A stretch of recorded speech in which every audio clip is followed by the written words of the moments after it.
상록수의 새로운 출발에 이어 이별 작품 속으로 들어가 보겠습니다. 이별. 그 뒤로 회원들은 물론 동네의 인심은 동혁에게로 쏠렸다.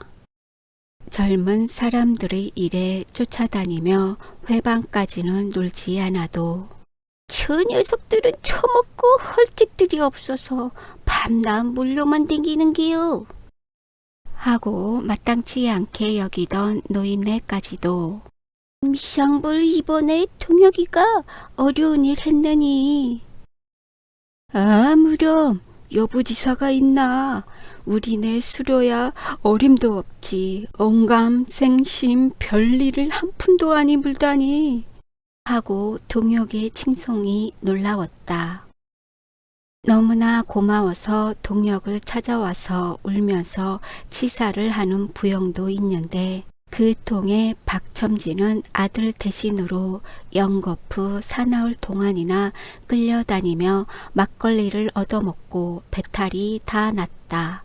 동혁은 자, 빚들은 다 갚았으니까 알턴이 빠진 것보담 더 시원하지만 이젠 어떻게 전답을 떨어지지 않고 지어먹을 도리를 차려야 샘들을 펴고 살아보지.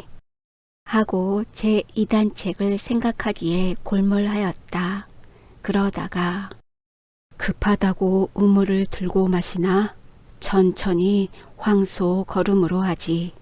하고 저 자신과 의논을 해가면서 회원들의 생활이 짧은 시일에 윤택해지지는 못하나마 다시 빚은 얻지 않을 만큼 생계를 독립할 수 있는 정도까지는 끌어올리고 말리라 하였다.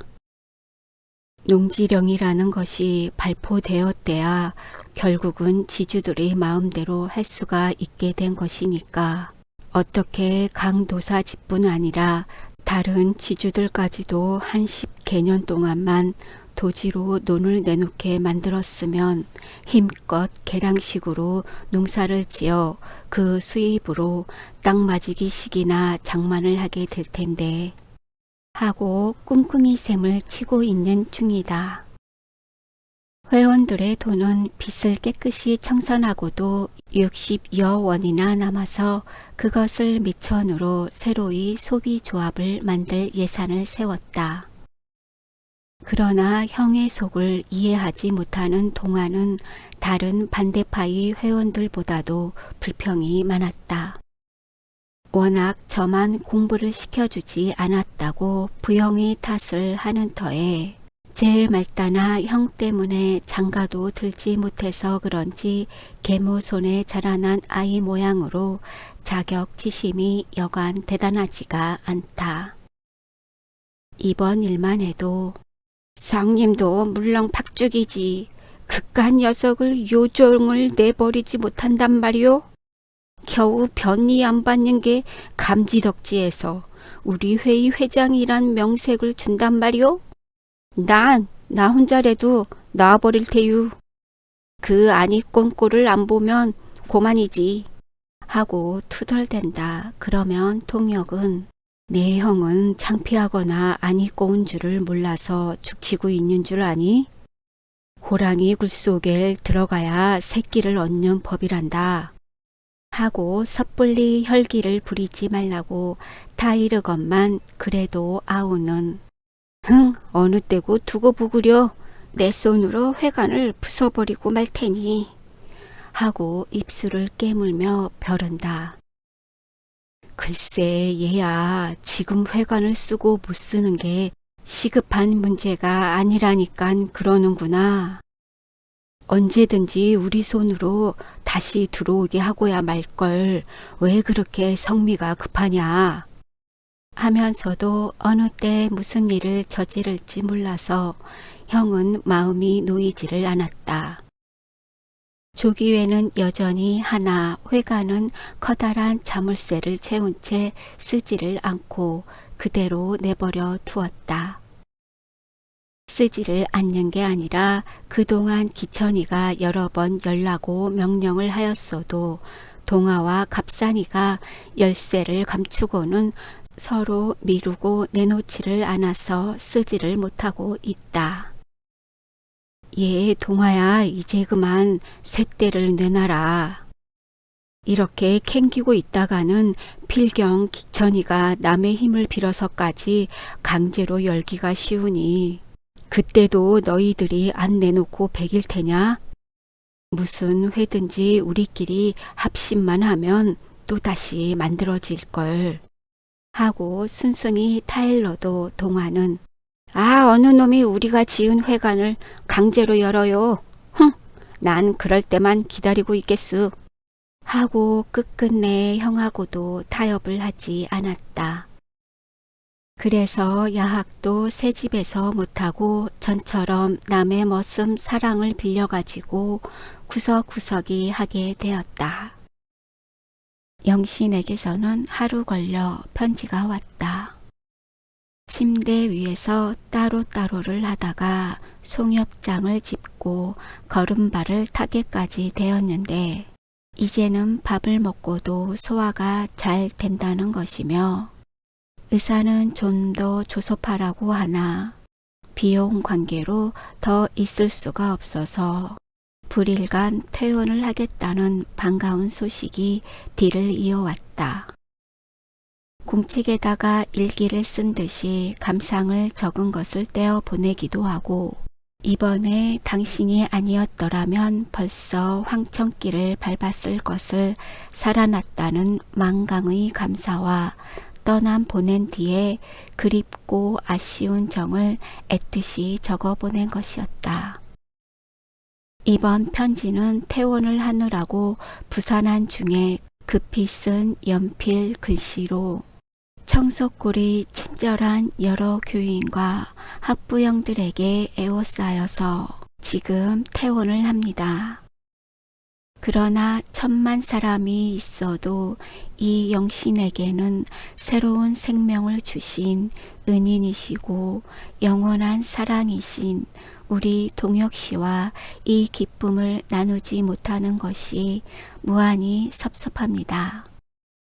그러나 또 한 가지 기쁜 소식을 전해드리는 것은 일전에 서울연합회에서 백현경 씨가 전위에서 내려왔는데 정량도 할 겸 횡빈에 있는 신학교로 가서 몇 해 동안 수학을 하도록 주선을 해주겠다는 약속을 하고 올라갔는데요. 여러 해 벼르고 벼르던 유학을 하게 된 것은 기쁘지만 또다시 당신과 더 멀리 떨어져 있을 생각을 하니 무한히 섭섭해요. 지금부터 눈물이 납니다. 어수선스러워서 고만 쓰겠어요. 답장은 청석골로. SS월 S1 당신의 영신. 동혁은 즉시 답장을 썼다. 편지가 올 때마다 간단히 회답은 하였지만 수술한 경과가 좋아서 안심도 되었고 동네 일로 정신이 쓰라려서 긴 편지는 쓰지 못하고 있었다. 영신을 병원으로 데리고 가서 간호를 해주고 있던 동안에 무언 중에 정이 더 깊어진 것을 깨달았고 피차의 성격이나 사랑하는 도수는 가장 어려운 일을 당해보아야 비로소 알아지고 그 깊이를 측량할 수가 있는 것이라고 생각되었다. 그러나 동혁은 영신이도 그렇지만 영신이가 연애하는 사람이라느니 보다도 이미 자녀까지 낳고 살아오는 아내와 같이 느껴졌다. 그만큼이나 믿음성스럽고 듬숙한 맛이 있어서 편지를 쓰는데도 남들처럼 달콤한 문구를 쓰려야 써지지가 않았다. 무사히 퇴원하신 것을 두 손을 들어 축하합니다. 즉시 뛰어가서 완쾌하신 얼굴을 대하고는 싶지만 지금 내가 떠나면 동네 일이 또 엉망으로 얽힐 것 같아서 험악한 형세가 가라앉기를 기다리는 중이니 섭섭히 아셔도 할 수 없는 일이외다. 유학을 가시게 된다고요? 내가 반대를 한데도 기어이 고집하고 떠나가실 줄은 알지만 신학교로 가신다니 지원한 것은 아니라도 신앙이 학문이 아닌 것은 농학사나 농업박사라야만 농사를 잘 지을 줄 안다는 거와 마찬가지가 아닐런지요. 하여간 건강 상태를 보아서 당분간 자리를 떠나서 정량할 기회를 얻은 것은 나도 찬성한 것이지만 우리가 약속한 3개년 계획은 벌써 내년이면 마지막 해가 됩니다. 그런데 또 앞으로 몇 해를 은행나무처럼 떨어져 있게 될 모양이니 실로 앞길이 창창하고 아득하외다. 영신씨, 우리의 청춘은 동학줄로 칭칭 얽어서 어디다가 붙들어 맨 줄 아십니까? 우리의 일이란 관뚜껑을 덮을 때까지 끝나는 날이 없을 것이니 사업을 다하고야 결혼을 하려면 100살, 1000살을 살아도 노총각의 서글픈 신세를 면하지 못하겠군요. 조선 안의 그 숱한 색시들 중에 최영신 석자만 쳐다보고 눈을 꿈뻑꿈뻑하고 기다리는 나 자신이 못나기도 하고 어찌 생각하면 불쌍하기도 합니다. 그렇다고 결단코 동정해 주기를 바라는 것은 아니나 하루바삐 우리 둘이 생활을 같이 하고 힘을 한데 모아서 서로 용기를 돋궈가며 일을 하게 되기를 매우 조급히 기다리고 있소이다. 며칠 틈만 얻게 되면 또 한 300리 마라톤을 하지요. 부디부디 몸을 쓰게 되었다고 무리한 일은 하지 마십시오. 그것만이 부탁유예다. 당신의 영원한 보호병정. 어느덧 해가 바뀌어 음력으로 정월이 되었다. 학원은 구습에 의해서 일주일 동안 방학을 했지만 명절이라 해도 계집아이들이 울긋불긋한 인조견 저고리 치마를 호사라고 입고 세배를 다닐 뿐 흰떡 한 못에 해먹이는 집이 없어 떡치는 소리 대신에 여기저기 오막살이에서 너를 띠는 소리만 덜컹덜컹하고 들린다. 한곡리에는 풍물이나 장만한 것이 있어 청년들이 두드리지만 그만한 오락기관도 없는 청석골은 더 한층 쓸쓸하다. 연일 눈이 쏟아지다가 햇발이 퍼져서 땅은 질적거려 세뱃꾼들의 모처럼 얻어입은 때때옷 뒤와 버선이 진흙투성이다. 지붕에 쌓인 눈이 고드름과 함께 추녀 끝으로 녹아내려 뚝뚝 떨어지는 소리를 들으며 영신은 책상 앞에 턱을 고이고 앉아서 생각에 잠겼다. 의식적으로는 센티멘털리즘을 송충이와 같이 싫어하면서도 수복을 잘못해서 건강이 전처럼 회복되지 못한 탓인지 고요한 시간만 있으면 저의 신세가 고단하고 공연히 서글픈 생각이 들어 저도 모르는 겨를에 눈물이 흘러내리는 때가 있다. 동혁씨 말 맞다나 아까운 청춘을 이대로 늙혀서 옳은가? 인생이란 본시 이다지도 고독한 것인가? 하고 스스로 묻기도 하고 한숨도 짓는다. 왜 너에게는 박동혁이가 있지 않느냐? 그 튼튼하고 믿음성스러운 남자가 너의 장래를 맞지 않았느냐? 그렇다. 그와 평생의 고락을 같이 할 약속을 하였다.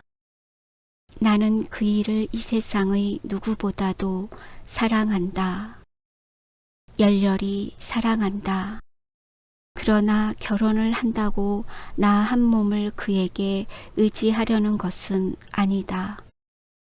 밥을 얻어먹고 옷을 얻어입고 그리고 자녀를 낳아주기 위한 결혼을 꿈꾸는 것은 결단코 아니다.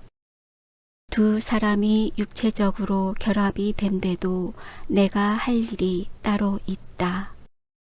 이 현실에 처한 조선의 인텔리 여성으로서 따로 해야만 할 사업이 있다. 결혼이 그 사업을 방해한다면 차라리 연애도 결혼도 하지 말아야 한다.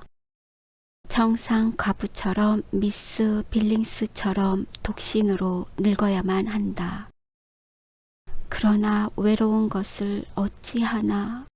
이다지도 지향 없이 헤매는 마음을 어디다가 붙들어맨단 말이냐. 너에게는 신앙이 있지 않느냐.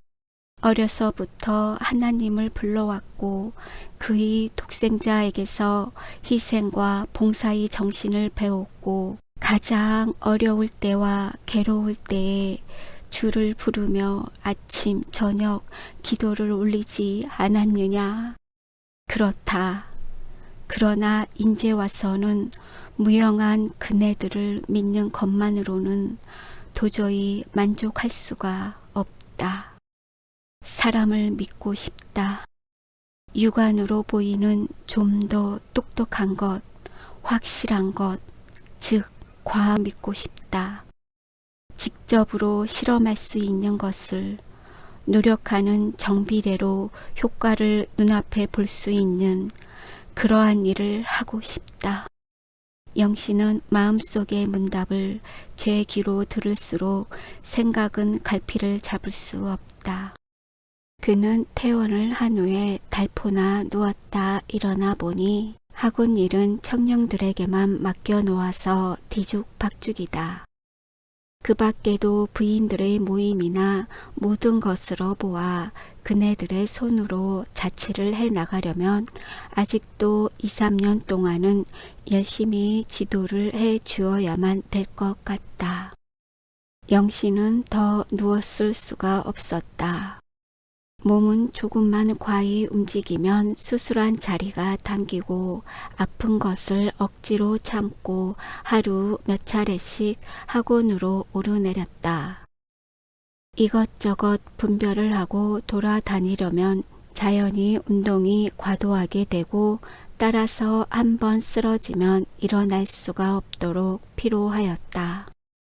이러다가는 안 되겠다. 어쨌든 내 몸이 튼튼해지고 볼 일이다 하면서도 타고난 그의 성격이 가만히 앉아있지를 못하게 한다. 아무튼 이번 기회에 눈 딱 감고 건너가서 공부를 하고 돌아오자. 나만한 지식으로 남을 지도한다는 것부터 대담하였다. 양심에 부끄러운 일이다. 하고 다시 한번 청속고를 떠날 결심을 하였다. 동혁 씨는 왜 온다 하고 선문만 놓고 아니 올까? 또 동네에 무슨 일이 생겼나? 하고 별별 생각을 다 해보다가 서울서 노자가 오는 대로 음력 보름께쯤 떠날 예정이니 그 안에 꼭 와달라고 편지를 썼다. 다시 한번 만나서 전후 일을 의논하고 싶었던 것이다. 그동안 기천이는 장근 2달째나 누워 있었다. 병을 앓는 것이 아니라 타동에 나가서 양반 자세를 하다가 임자를 톡톡히 만나서 졸경을 쳤는데 골통이 깨지고 가슴에 담이 들어서 꼼짝 못하고 누워서 음력 과세를 하였다. 회장이 된 첫 번 행세를 하려고 제 동네서는 못해도 저도 돈 10원이나 기부를 한 읍내 소방조 출조식에 참례를 했다가 술이 엉망진창으로 취해서 밤중에 자전거를 끌고 오다가 신장로가에 있는 주막으로 비틀거리며 들어갔다. 계집이라면 회를 치려고 드는 기천은 그 주막 갈보이 소위 나지미상이었다. 술김에 더욱 아나무인이 된 기천은 제가 맡아놓은 계집이라 기침도 안 하고 방문을 팔썩 열었다. 허술하게 박은 돌적귀가 떨어지면서 문은 덜커덕 열렸다. 방 안은 캄캄하다. 옥화야! 대답이 없다. 기천은 구두를 신은 채 방으로 들어서며 성냥불을 확 켰다. 옥화란 계집은 발가벗은 몸을 불에 댄 벌레처럼 움츠러뜨리는데 커다란 버선발이 이불 밖으로 쑥 비어져 나왔다. 동시에 만경을 한 듯한 기천의 눈에는 질투의 불길이 타올랐다. 누구냐? 소리를 바락 지르며 이불을 획 벗겼다. 이놈아, 넌 누구냐? 감대가 사납게 생긴 사내는 벌떡 일어났다. 기천은 그자의 얼굴을 보고 이놈 너 용준이 아니냐? 빨찍한 놈 같으니라고. 너 이놈 양반을 못 알아보고 내가 다니는 집인 줄 뻔히 알면서 이 죽일 놈 같으니. 기천의 구두발길은 대뜸 용준이라고 불린 사내의 허구리를 걷어찼다. 그 다음 순간 기천의 눈에서는 번갯불이 번쩍하였다. 따귀를 한 대 대게 얻어맞고 정신이 아뜩해서 쓰러지려는 것을 그 왁살스럽게 생긴 사내는 요놈아, 술 파는 계집 거정 다 내 계집이냐? 다동에 와서도 양반 행세를 해? 너 요놈, 을법이 어디다가 발기질을 하는 거냐? 하고 호통을 하더니 아무튼 잘 만났다. 양반의 몸뚱이엔 매가 튈 줄 아느냐? 하고 기천의 멱살을 바싹 축혀잡고 컴컴한 마당으로 끌고 나가더니 너 요놈의 새끼, 내 놈의 집 머슴살이 3년의 사경도 다 못 찾아먹고 내게 얻어맞고서 쫓겨난 내다. 어디 너 좀 견뎌 봐라. 하고 마른 정강이를 장작개비로 패고 발딱 잡아뜨려 놓고는 발뒤꿈치로 가슴을 사뭇 짓밟았다. 기천은 말 한마디 못하고 깨깨거리며 죽도록 얻어맞는 것을 계집이 번선발로 뛰어내려가서 간신히 뜯어 말렸다. 용준이는 3대째 강도산에 행랑살이를 하다가 언사가 불공하다고 기천에게 작대기 찜질을 당하고 쫓겨나서 그 원한을 품고 잔뜩 앙심을 먹고 벼르는 판에 외나무 다리에서 호되게 걸려들었던 것이다. 기천은 아주 초죽음이 되었다가 새벽녘에야 간신히 저희 집으로 기어들었다. 멋은 놈에게 얻어맞았다기는 창피해서 지중해 자전거를 타다가 이 봉변을 했다고 꾸며대고 산골을 캐어오너라 약을 지어오너라 하고 야단 법석을 하였다.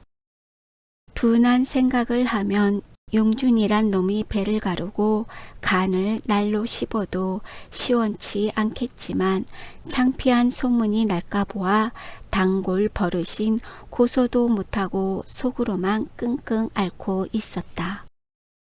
그러나 그 소문은 온 동네는커녕 읍내까지도 쫙 퍼져서 아이고 잘코 사니 나 그래도 뼈다귀는 줄였던가 하고 고소해서들 하는 소리를 제 귀로만 듣지 못하고 있었다.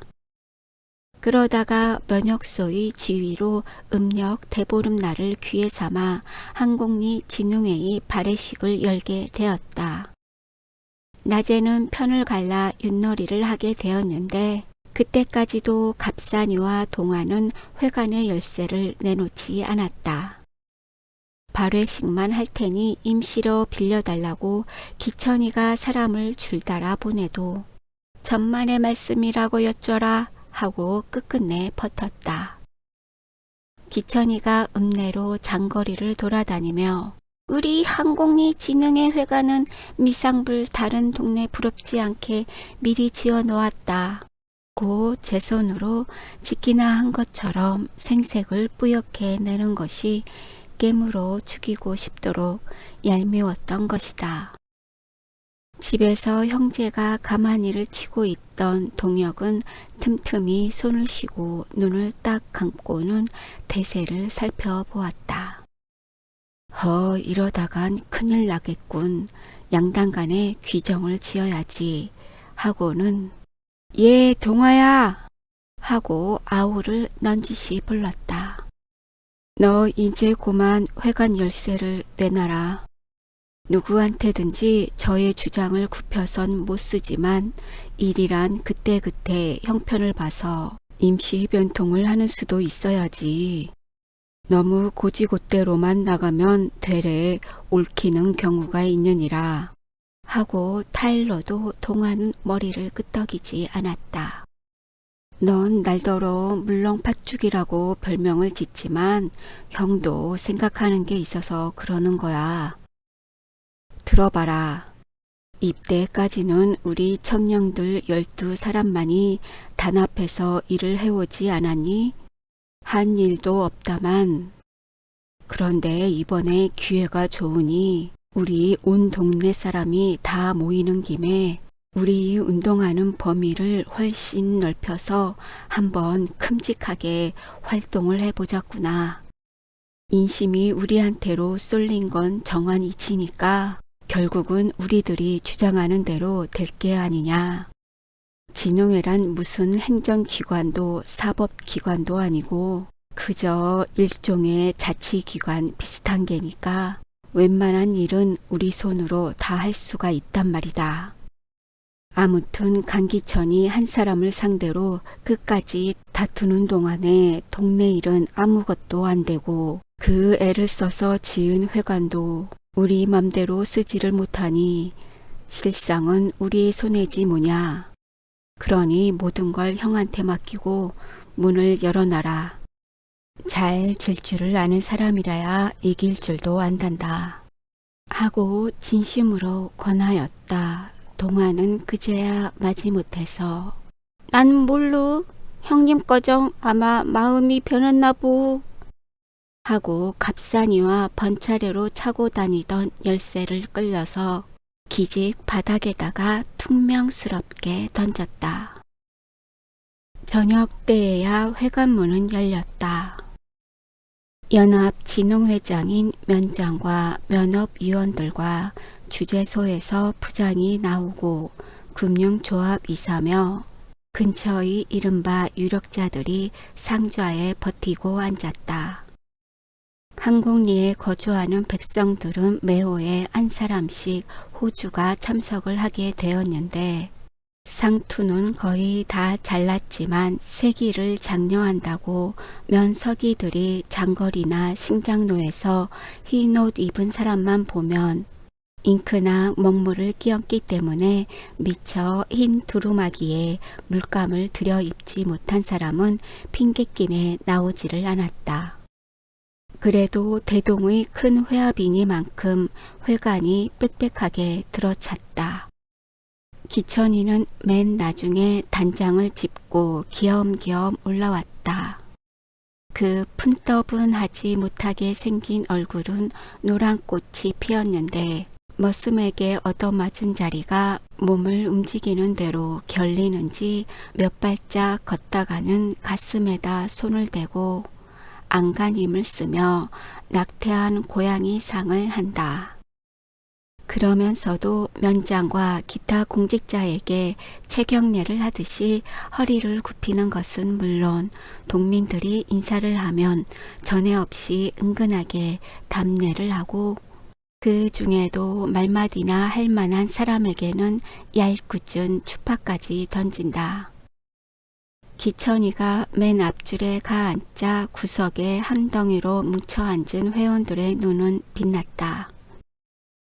기천의 사총인 구장이 개회사를 하고 면장이 일어서서 진흥회의 필요와 역사와 또는 사명을 거의 1시간 동안이나 늘여놓은 뒤에 순서를 따라 회장을 선거하는 데 이르렀다.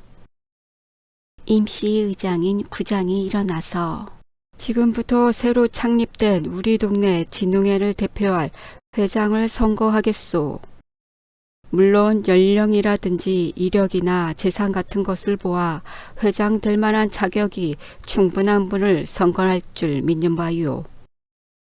하고 저희 사촌형을 곁눈으로 흘겨보며 자, 그럼 간단하게 호명을 해서 것으로 결정을 하는 것이 어떻겠소? 하고 동민에게 형식적으로 묻는다. 그러나 농우회의 회원들 밖에는 호명이라든지 거수라든지 하는 말조차 못 알아듣고 어리둥절하는 사람이 태반이다. 좀 시간은 걸리지만 신중히 선거할 필요가 있으니 무기명으로 투표를 합시다. 하고 동혁이가 일어서며 반대를 하는 동시에 동의를 하였다. 찬성이요! 찬성이요! 소리가 이 구석 저 구석에서 일어났다. 구장이 기천의 이름을 부르고 찬성하는 사람은 손을 들라고 하면 기천의 면전이라 속으로는 마땅치 않으면서도 면에 못 이겨 남의 뒤를 따라 손을 들게 될 것을 상상한 까닭이다.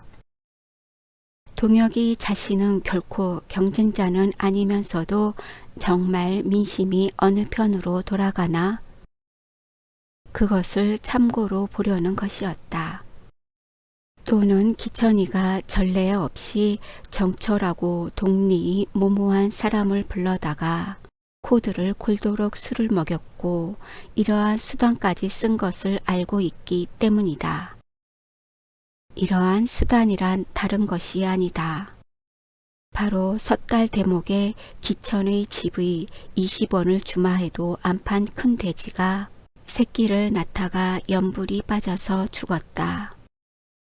저희 집에서는 꺼림직하다고 먹는 사람이 없고 장거리 육지기를 불러다 팔려니 죽은 고기라고 단돈 5원도 보려고 들지를 않는다. 기천은 큰 손해를 보아서 입맛은 썼으나 썩어가는 고기를 처치할 것을 곰곰 생각하던 끝에 묘안을 얻고 무릎을 탁 쳤다. 그날 저녁 동네의 60 이상 된 노인이 있는 집에는 죽은 지 이틀이나 되어서 검푸르게 빛변한 돼지고기가 2근 혹은 3근씩이나 세찬이란 명목으로 배달되었다. 북어 한 쾌 못 사고 과세를 하는 그네들에게 무기명 투표로 하는데도 대필로 쓴 사람이 많았다. 여러 해 가르쳐서 한국리 아이들은 남녀를 물러나고 글자를 모르는 아이가 거의 하나도 없게 되었건만 어른들은 반수 이상이 개통문에 제 이름을 쓴 것도 알아보지 못하는 까막눈들이다. 매우 긴장된 공기 가운데 개표를 하게 되었다. 투표된 점수를 적어들고 이름을 부르는 구장의 손과 입은 함께 떨렸다. 강기천 씨 67점. 손톱 여물을 썰고 앉았던 기천의 얼굴에는 남의 눈에 띄지 않을 만한 안심의 미소가 살짝 지나갔다. 박동혁 씨 38점 하고 나서 이 나머지는 몇 점씩 되지 않으니까 읽지 않겠소. 하고 구장은 목소리를 높여 투표한 사람들을 둘러보며 여러분의 추천으로 당면의 면협위원이요, 금융조합감사요, 학교 비평위원인 강기천 씨가 절대 다수로 우리 한국리 진흥회의 회장이 되셨소이다. 라고 선언을 하였다. 내빈들 측에서 박수 소리가 일어났다. 동혁은 의미 깊은 미소를 띄우고 앉아서 박수하는 광경을 바라보는데 반대요. 썩은 돼지고기가 투표를 한 게요. 암만 투표가 많아도 그건 무효요. 협잡이 있소. 동화와 전득이가 번차례로 일어서며 얼굴이 시뻘게 가지고 고함을 지른다. 회관에 가득 찬 사람들의 시선은 농우 회원들이 몰려앉은 대로 쏠렸다. 기천도 그 편을 할끔 돌아다 보는데 동혁은 어느 틈에 아우의 곁으로 갔다. 동화는 눈을 부릅뜨고 더 한층 흥분이 되어서 아무리 우리 동네에 사람이 귀하기로써니 고리 대금업자가 아니면 회장감이 없단 말이오? 주막거리 갈보년 허구 상관을 하다가 머슴놈한테 하고 소리를 버럭버럭 지르다가 형에게 입을 틀어막히듯 해서 말끝을 맺지 못하며 주저앉는다. 동혁은 아우의 내두르는 팔을 잡아 누르고 무얼하고 귓속말을 하다가 손목을 잡고 밖으로 끌어냈다. 동화는 뻗디디다 못해 끌려 나가면서도 너희놈 어디 회장 노릇을 해먹나 두고 보자. 이건 우리 회관이다. 피땀을 흘리며 지은 집이야. 하고 고래고래 지르는 소리가 들리는 대로 머리를 떨어뜨리고 앉은 기천의 얼굴은 노래졌다 하얘졌다 한다. 장내는 수성수성하고 살기가 떠도는데 구장은 여러분 조용하시오. 성치 못한 사람의 말을 탓할 게 없소이다. 하고 내빈들의 긴장된 얼굴을 둘러보며 연방 허리를 굽힌다. 동혁은 갑산이와 정득이를 불러내어 이 사람들아 혈기를 부릴 자리가 아니야. 어서 나가서 동화가 또 못 들어오게 붙들고 있게 하고 엄중히 명령을 한 뒤에 다시 회관으로 들어갔다.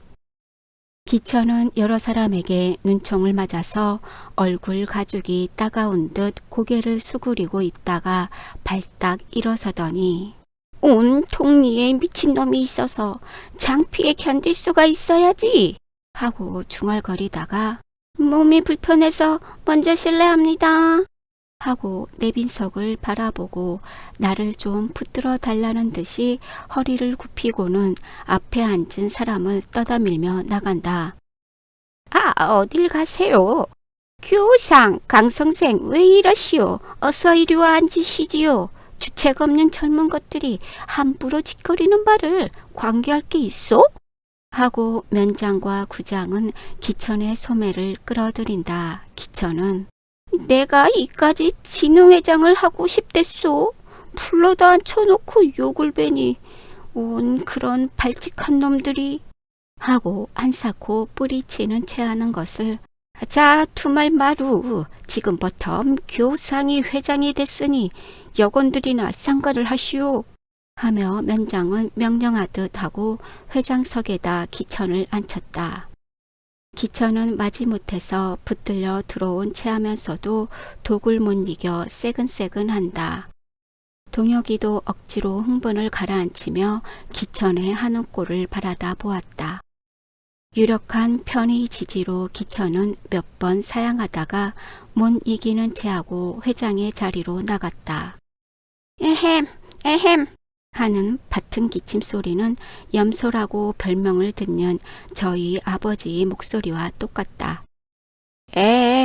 본인이 박하척식임을 불구하고 회장의 책임을 맡게 된 것은 여러 동민이 자별히 애호해주는 덕택인 줄 아오.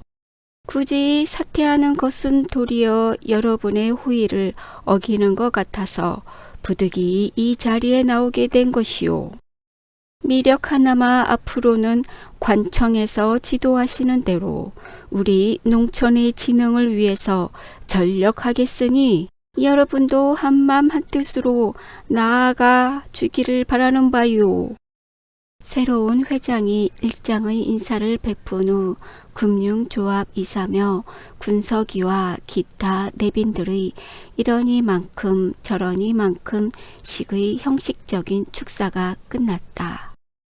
여권 선거에 들어가 동혁은 차점인 관계로 부회장 겸 서기로 지명이 되었다. 그러나 동혁은 나이도 젊고 강씨처럼 재산도 없을 뿐 아니라 아무 이력도 없다는 이유를 내세워 끝까지 사퇴를 하였다. 서기가 되는 것만 하더라도 이 회관을 같이 지은 농우회의 회원 12명을 전부 여권으로 뽑아주지 않으면 나 홀로 중요한 책임을 맡을 수가 없다고 끝까지 고집을 해서 기어이 농우회 회원들이 실제로 일을 할 여권이 대다수를 점령하게 되었다. 오직 동아가 여권이 된 것만은 회장과 구장이 극력으로 반대하여서 보류하기로 되었고 늙은 축에는 교풍부장 같은 직함을 떼어 맡겼다. 회가 흐지부지 끝이 날 무렵에야 동혁은 서기석에서 천천히 일어섰다. 회원들의 박수 소리가 일제히 일어났다. 대동의 여러분이 한자리에 모이신 기회에 잠시 몇 마디 여쭈어 두고 싶은 말씀이 있습니다. 우렁창 목소리와 위풍이 있는 동작에 장내는 물을 끼얹는 듯이 조용해졌다. 그의 곁에 쪼그리고 앉은 기천의 존재가 납작해질 만큼이나 동혁의 윤곽은 큼직하였다. 우리 동네에는 오늘부터 진흥회라는 것이 생겼고 강기천 씨와 같은 유력하신 분이 회장이 되신 것은 피차에 경축할 만한 일이겠습니다. 저 역시 서기 겸 회계라는 책임을 지게 되어서 두 어깨가 무거운 것을 느끼는 동시에 여러분께서는 과거에 오랜 역사를 가진 농우회를 사랑하시던 터이니까 앞으로도 더욱 편달해 주시기를 바랍니다. 하고 여러 사람의 앞으로 한 걸음 다가서며 그 검붉은 얼굴이 매우 긴장해진다. 내빈들은 물론 기천이도 동혁의 입에서 무슨 말이 떨어질지 몰라서 노랑 수염을 베베 꼬아 올리며 눈만 깜빡깜빡하고 앉았다. 동혁은 여러 사람의 주먹을 한 몸에 받으며 여러분은 우리 동네에도 진흥회가 생긴 까닭과 진흥회란 무엇을 하는 기관이라는 것은 면장께서 자세히 설명하신 것을 들으셨으니까 잘 아실 줄 압니다. 그러나 남이 시키는 대로 덮어놓고 복종하는 것보다 우리들의 일은 다른 사람의 손을 빌리지 말고 자발적으로 해야만 합니다. 이것이 진정한 의미의 자력갱생입니다. 그러려면 우리 농촌에서 가장 폐단이 많은 습관과 우리의 생활이 이다지도 빈곤하게 된 까닭이 도대체 어디 있나 하는 것을 냉정하게 생각해보고 그것이 그런 줄 깨닫고 그 원인을 밝힌 다음에는 즉시 악습을 타파하고 나쁜 일은 밑둥부터 뜯어고치기 위해서 용기를 내야 합니다. 누가 무엇하든지 용당성 있게 싸워 나가야만 비로소 우리의 앞길에 광명이 비칠 것입니다. 그러면 우리의 농촌이 줄잡아 말씀하면 우리 한국리가 무엇 때문에 이렇게 가난한가? 손톱 발톱을 달려가며 죽도록 일을 해도 우리의 살림살이가 왜 이다지 구차한가? 여러분은 그 까닭이 어디 있는 줄 아십니까? 하고 대답을 기다리는 듯이 장내를 둘러보더니 그 까닭은 여러 가지가 있습니다. 그러나 가장 큰 까닭은 이 자리에서 말씀하기가 거북한 사정이 있어서 저부터도 가려운 데를 버성둥이 위를 긁는 것 같은 느낌이 없지 않습니다마는 가장 직접적으로 우리네같이 없는 사람들의 피를 빨아가는 것이 무엇인 줄 아십니까? 하고 잠시 말을 멈추었다가 첫째는 고리대금업자입니다. 여러 사람의 시선은 말끔 새로운 회장의 얼굴로 쏠렸다. 옳소! 그것은 갑산의 목소리였다. 저녁 때가 되니까 창 밖에는 바람이 일어 불김이 없는 회관 안은 냉기가 돌고만 누구 하나 추워하는 눈치가 보이지 않는다. 동혁은 신중히 말을 이어 고리대금업자의 바로와 강교한 착취 수단으로 말미암아 빈민들의 고열이 얼마나 빨리고 있나 하는 것을 숫자를 들어가며 폭로하고, 앞으로 진흥회 회원은 과거의 중변으로 쓴 돈도 금융조합에서 놓은 저리 이상으로 갚지 말고, 더구나 회의 책임자로서는 절대로 돈놀이를 해먹지 못할 것을 이 자리에서 맹세하고 또 실행해야 합니다. 라고 부르짖은 다음 목소리를 떨어뜨리더니, 오늘 회장이 되신 강기청 씨는 우리 농우회원들이 진 여러 해 묵은 빚을 변리는 한 푼도 받지 않으시고 깨끗이 탕감해 주셨습니다. 하고 증서를 내보이면서, 이번 기회에 그 갸륵한 처사를 여러분께서도 칭송하실 줄 아는 동시에 강기천 씨는 이번에 진흥회장이 되신 기념으로 여러분의 채권까지도 모조리 포기하실 줄 믿고 조금도 의심치 않는 바입니다. 하고는 슬쩍 기천을 흘겨본다. 이번에는 삼병전을 하듯이 여기저기 끼어앉은 회원들이 마루청을 구르며 손뼉을 쳤다. 기천은 사람을 바로 볼 용기가 없는 듯이 실눈을 감고 아랫입술만 자근자근 깨물고 앉았다. 팔짱을 꼈다, 손을 옆구리에 찔렀다 하는 것을 보면 앉은 자리가 바늘방석 같은 모양이나 체면상 태석하지 못하는 눈치다.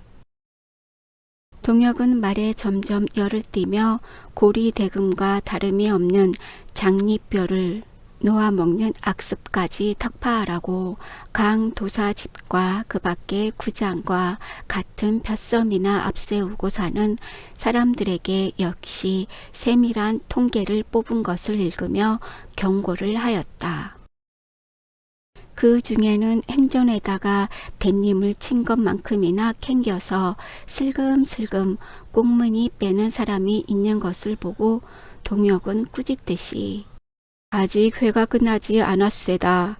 이것은 우리 같은 없는 사람들의 생사가 달렸다고 해도 과언이 아닌 문제인데 무단히 퇴장하는 사람이 누굽니까?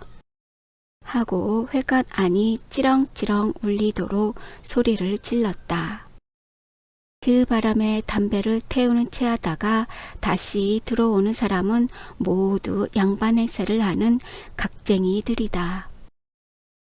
기천은 날도 저물고 하니 말을 간단히 하라고 주의를 시키려다가 동혁에게 우박을 맞을까 보아 내밀었던 고개가 움찔하고 들어갔다. 실상인즉 기천이가 진흥회장을 보느라고 갖은 수단을 다 쓴 것은 그것이 무슨 명정감이나 되는 듯이 명예심이 발동한 까닭도 있거니와, 그보다도 치리와 장리를 놓은데 편의를 얻고 진흥회장이라면 무슨 권세가 대단한 벼슬로 여기는 백성들에게 위엄을 부려 재산을 늘리는 간접적 효과를 얻어보려는 계획이었다. 그러던 것이 강공리들과 농민들의 눈앞에서 동혁의 입으로 구린 미천이 드러나고 여러 사람의 결의에 복종하지 않을 수도 없는 처지를 당하고 보니 참말로 입맛이 소태 같았다.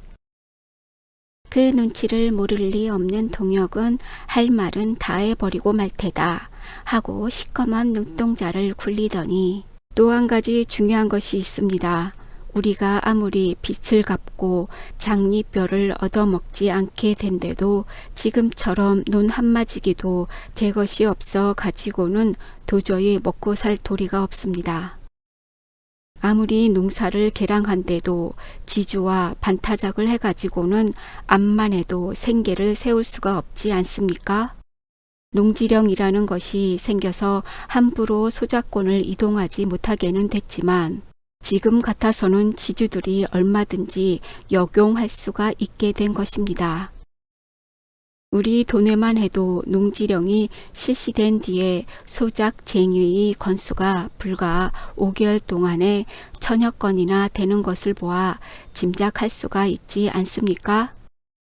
그러니까 지주나 소작인이 함께 살려면 적어도 한 10년 동안은 소작권을 이동시키지 말고 금년에 받은 석수로 따져서 도지로 내맡길 것 같으면 누구나 제 수입을 위해서 난홍을 할 사람이 없을 겁니다. 이만한 근본책을 실행하지 못하면 농촌진흥인이 자력갱생인이 하는 것은 모두 헛문서에 지나지 못합니다.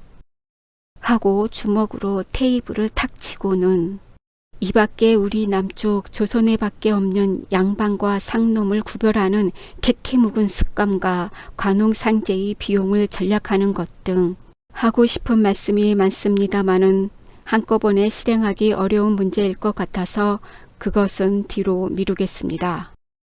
하고 후일을 기약한 후 단에서 내려섰다. 밤은 자정이 넘은 지도 오래다. 초저녁에는 여기저기 머슴 사랑해서 으이 뭐다 이키 거리다 하고 미친놈이 생침을 맞는 듯한 소리를 지르며 장작 윷을 놓으라고 떠들썩 가더니 밤이 이슥해지며 한 집 두 집 불이 꺼지고 지금은 큰 마을편에서 개 짖는 소리만 이따금 컹컹컹 들릴 뿐. 날은 초저녁보다 강강한데 쌀랑눈이 쌀쌀하게 뿌리기 시작한다. 회관 앞에 심은 전나무, 동청나무의 잎사귀는 점점 백발이 되어간다. 대보름달은 구름 속에 잠겨 언저리만이 흐릿한데 그 사이로 유난히 붉은 빛이 도는 별 서넛은 보초봉의 눈처리처럼 날카롭게 땅 위에 깊이 든 눈밤을 감시하는 듯 새로운 간판이 걸린 회관 근처는 인가와 멀리 떨어져서 무섭도록 괴괴한데 위아래가 시커먼 사람이 성큼성큼 올라온다. 장성이 세지 못한 사람이 마주쳤다가는 에구머니 하고 소리를 지르는지도 모른다. 시꺼먼 사나이는 눈 위에 기다란 그림자를 이끌고 올라오다가 우뚝 서서 좌우를 둘러보고 인기척이 없는 것을 살피고서야 다름질을 해서 올라간다. 기다란 그림자는 휘젓한 회관 뒤로 돌아갔다. 조금 있자 난데없는 불이 확 켜지더니 그 불덩어리는 도깨비 불처럼 잠시 왔다 갔다 하다가 새빨간 불꽃이 뱀의 혀끝처럼 날름거리며 추녀 끝으로 치부터 오른다. 그때다 검은 그림자가 올라오던 길로 조금 더 큰 시커먼 그림자가 쏜살같이 치닫는다. 회관 뒷곁에서 큰 그림자는 작은 그림자를 콱 붙잡았다. 너 이게 무슨 짓이냐? 형은 아우의 손목을 잡았다. 석 위에 담근 송방망이에 불을 붙여 추녀 끝에다 대고 섰던 동화는 불빛에 머리끝이 쭈뼛하도록 무섭게 부르뜬 형의 눈을 힐끔 쳐다보았다. 이 끄진 놈이 집 뒀다 뭐로? 그의 입에서는 술 냄새가 훅 끼쳤다. 이리 내라. 동혁은 아우의 손을 비틀어 솜방망이를 꿰어든 작대기를 빼앗아 던지더니 눈바닥에다 짓밟아 껐다. 그러고는 아우를 꾸짖을 사이도 없이 철봉을 하듯 몸을 쏙 구어 창틀을 붙잡고 지붕으로 올라가려다가 추녀 끝이 잡히지 않으니까 다시 쿵 하고 뛰어내려서 굴뚝으로 발돋움을 하고 지붕 위로 올라가더니 예, 흙이라도 끼얹어라. 어서 어서. 동혁은 나짓이 호통을 하며 새집마기 속으로 붙여 당긴 불을 사뭇 손으로 몸뚱이로 비벼서 간신히 껐다. 그동안 동혁의 동작은 비호같이 날랬다. 불이야 소리를 지르거나 샘으로 물을 풀어 간다든지 해서 소동을 일으킬 것 같으면 아우가 방화범이 되어 잡혀갈 것이 아닌가. 초저녁에는 강도사 집 마당에서 젊은 사람들이 편육을 놀았었다. 기천이가 새로 선거된 임원들을 불러 저녁을 먹이는데 동화가 술이 취해 가지고 달려들었다. 어째서 나 하나만 따돌리느냐? 너희 놈들 버텀 의리부동한 놈들이다. 하고는 작대기를 들고 회원들을 닥치는 대로 두들겨 패고, 너희 놈 강기천이 나오너라. 내깟 놈이 회장이 되면 난 도지사 노릇하겠다. 너 요놈 땀 한 방울 안 흘리고 우리 회관을 빼앗아 들어? 하고 소리를 벼락같이 지르며 사랑으로 뛰어드는 것을 동혁이와 정득이, 갑산이가 간신히 붙들었다가 집으로 끌고 가서 눕혔다. 동화가 미친 사람처럼 날뛰는 바람에 윷놀이판은 흐지부지 흩어지고 겁이 나서 안방으로 피해 들어갔던 기천은 동화가 끌려간 뒤에야 나와서, 그렇게 양발을 못 알아보고 폭행을 하는 놈은 한 10년 징역을 시켜야 한다. 하고 이빨을 뽀드득 갈며 벌렸다. 동혁은 어찌나 속이 상하는지 아우를 퍽퍽 두드러 주고 싶었다. 그러면서도 한편으로는 아우의 정열과 혈기를 사랑하는 터이라 일찌감치 집으로 돌아와서, 어서 자거라. 과부집 숙회 모양으로 돌아댕기면 일만 저지르지 말고 넌 술 때문에 큰 코를 한번 다치고야 말리라. 하고 곁에 누워서 이 생각 저 생각을 하던 끝에, 떠나기 전에 꼭 한번 만나야겠는데 하고 영신의 생각을 하다가 잠이 어렴풋이 들었다. 그러다가 자는 채 하던 동화가 슬그머니 빠져나간 것을 헛간에서 덜거덕거리는 소리로 알고 깜짝 놀라 뛰어나가서 뒤를 밟았던 것이다. 동혁은 온통 꺼멍투성이가 되어 시근거리며, 얘 누가 알았다간 큰일 난다. 큰일 나.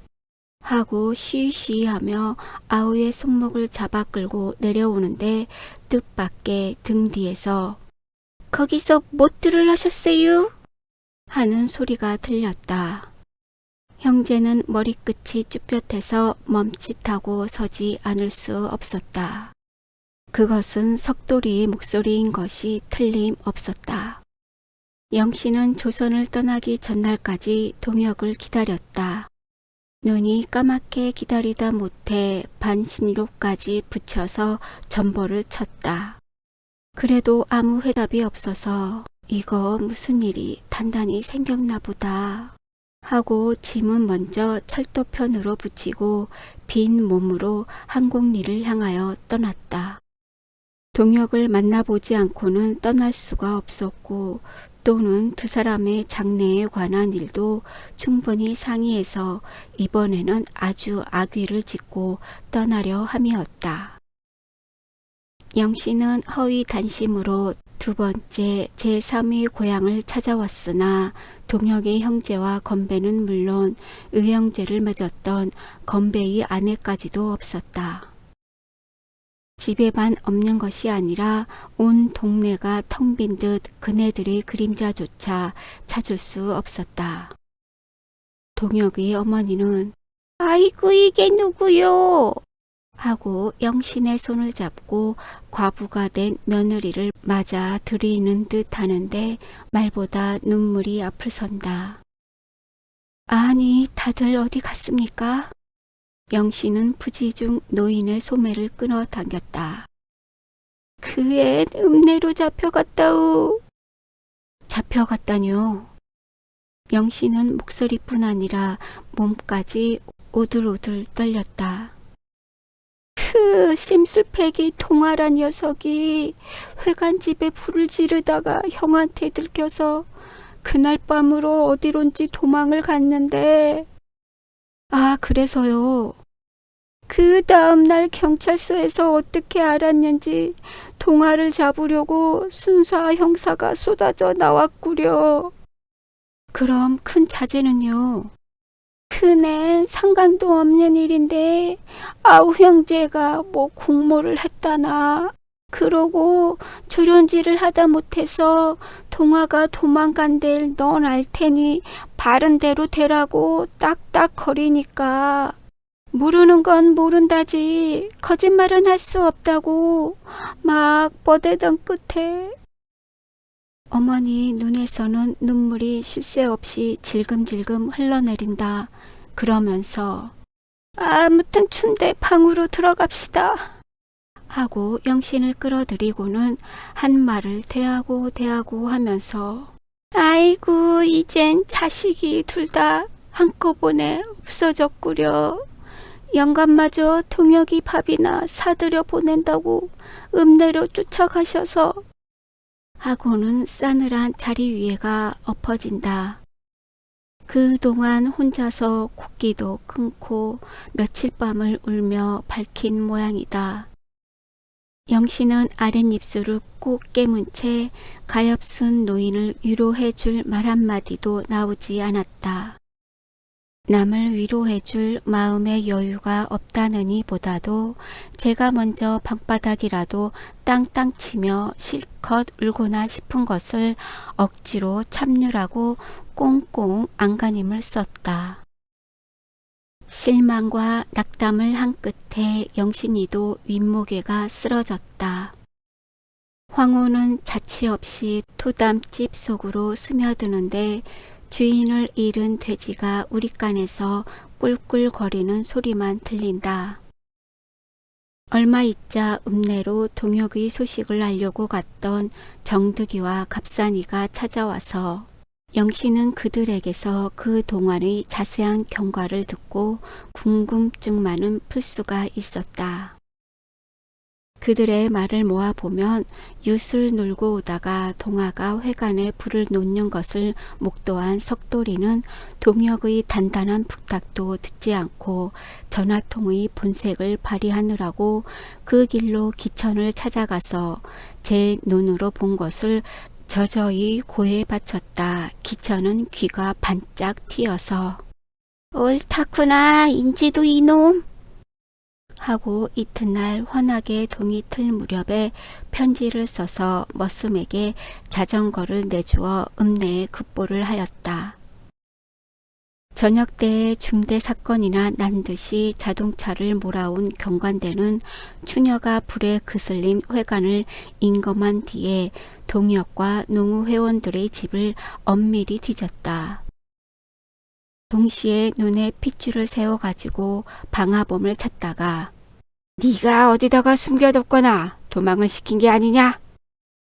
고 종주먹을 대어도 동혁은 백판 모르는 일을 안다고 할 수는 없소 하고 끈끈내 강경히 버티다가 기어이 검거를 당해서 증인인 석돌이와 함께 읍내로 끌려갔는데 다른 회원들도 날마다 하나둘씩 호출을 당한다는 것이었다. 영신은 저도 함께 겪은 것처럼 모든 것을 짐작할 수 있었다. 가뜩이나 파리한 몸의 피가 졸아붙는 듯한 고민의 하룻밤은 밝았다. 아침 뒤에 영신은 동혁의 어머니를 위로해주고 읍내를 향하여 떠났다. 하늘은 짙은 잿빛으로 잔뜩 찌푸리고 비와 눈을 섞은 바람은 신장로 위를 싱싱 불어 숨이 탁탁 막힌다. 태어난 뒤로 조섭도 변변히 하지 못한 사람이 40리 길을 내쳐 걷기는 참으로 어려운 노릇이었다. 그러나 영신은 한시 바삐 동혁을 만나보고 싶은 생각에 마음이 죄어서 그런지 의외로 걸음이 빨리 걸었다. 그러나 돌부리에 무심코 발끝이 채어도 아랫배가 울리고 수술한 자리가 당겨서 한참씩 움켜쥐고 섰다가 다시 걷기를 몇 번이나 하였다. 경찰서에서는 동혁의 면회를 시켜주지 않았다. 졸라서 들을 일도 아니지만 사법계에서는 고등계로 밀고 고등계에서는 사법계에서 관계한 사건이니까 우리는 모른다고 딱 잡아떼어서 가슴속에 첩첩이 쌓인 만단 설화를 어디다가 호소해야 할지 차디찬 마룻바닥에 몸부림이라도 치고 싶었다.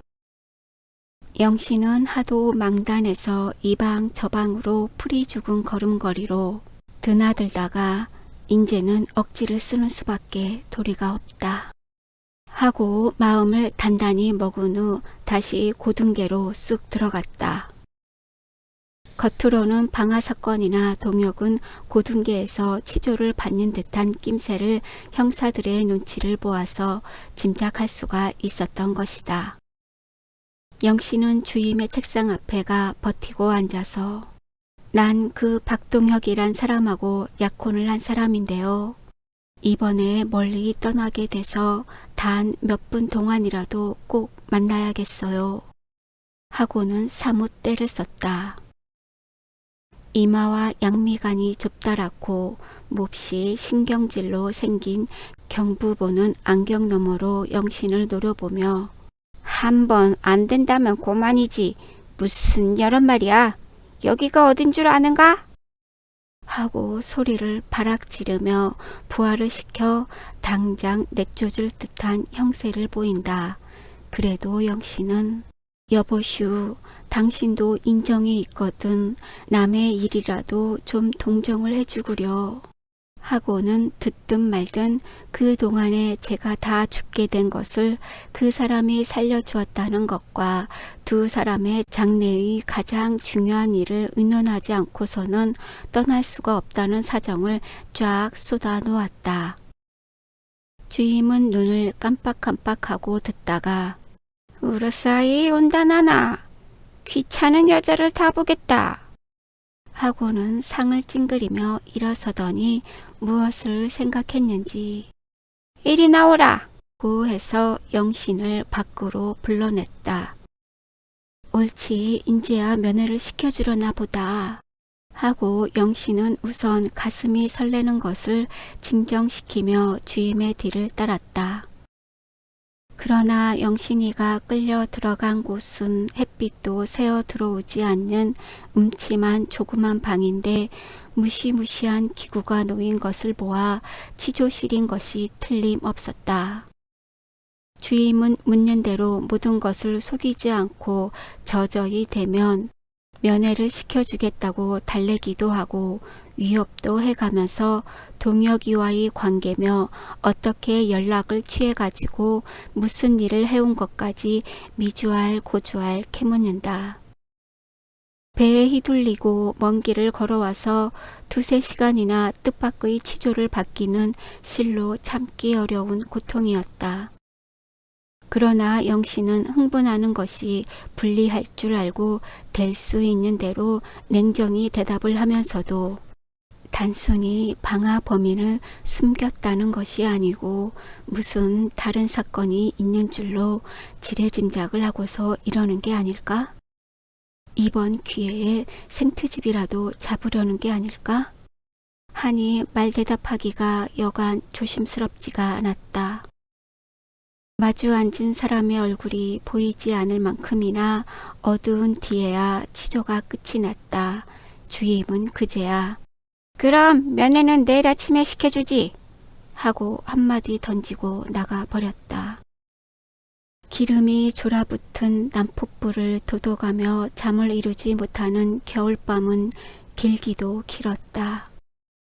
일부러 경찰서와 담 하나를 사이에 둔 여관에 들어서 동혁의 괴로이 내쉬는 입김이 유치장의 철창을 세어 저희 뱃속까지 스며드는 듯 영신의 솜같이 풀어진 온몸의 세포는 눈에 보이지도 않는 액체로 스스로 녹아버리는 듯하다.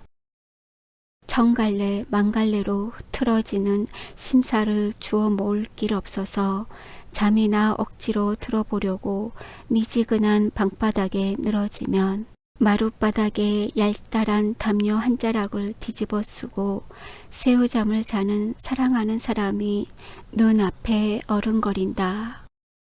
온돌에 누웠기가 몸이 근지럽도록 미안쩍은 생각이 들어서 영신은 다시 일어나 앉기도 몇 번이나 하였다. 빠듯한 노자에서 사식이라도 차입할 생각을 하다가 새벽녘에야 간신히 눈을 붙이려는데 주정꾼들이 바로 옆방과 문간방으로 우르르 몰려 들어왔다.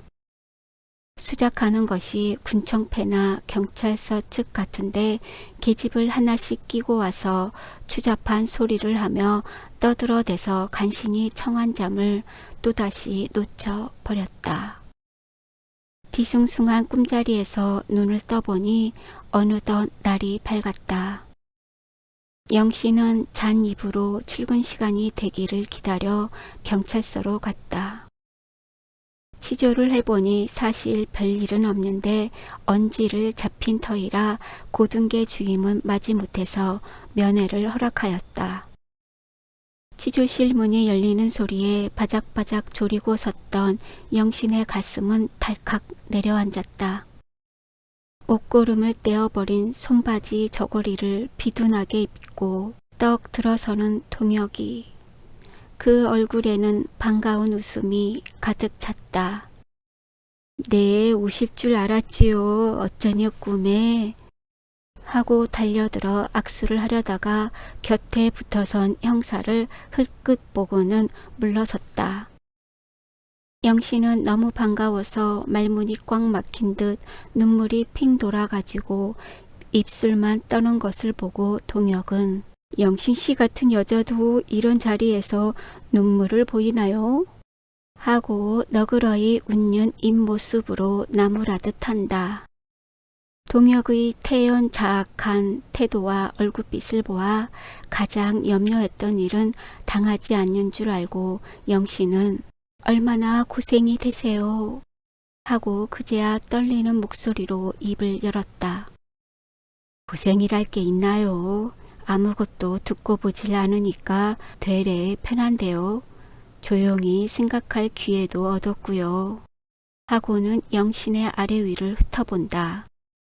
아직도 건강이 전만하려면 멀었는데 또 무리를 하셨군요. 그런데 언제 떠나세요?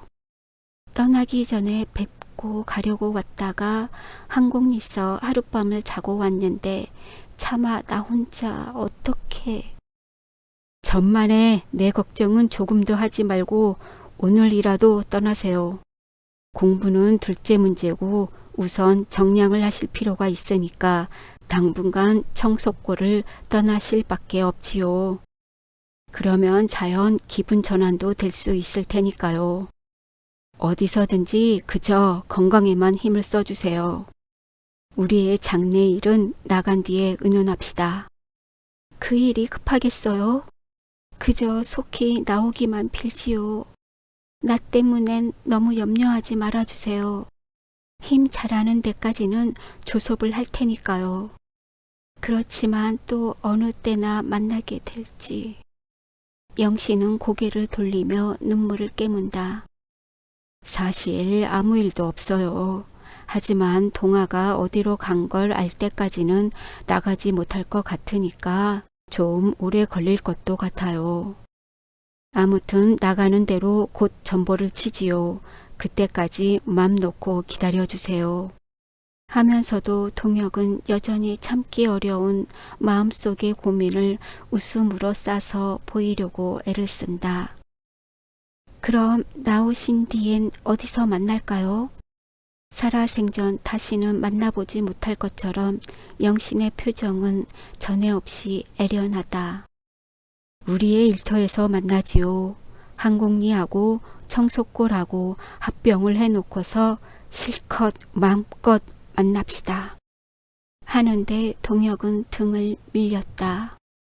형사가 잠깐 돌아선 사이에 동혁은 영신의 손을 덥석 잡았다. 두 사람의 혈관이 마주 얽혀서 떨리는 듯한 악수의 순간 손이 이렇게 차서 동혁은 입속으로 부르짖고 다시 한번 가날퍼진 영신의 손을 으스러지도록 쥐고 흔들다가 두 번째 등을 밀려서 그 손을 뿌리치며 획 돌아섰다.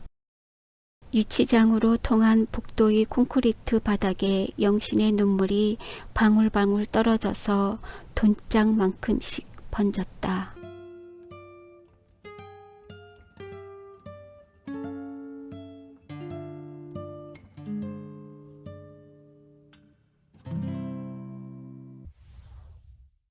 구독, 좋아요 부탁드려요.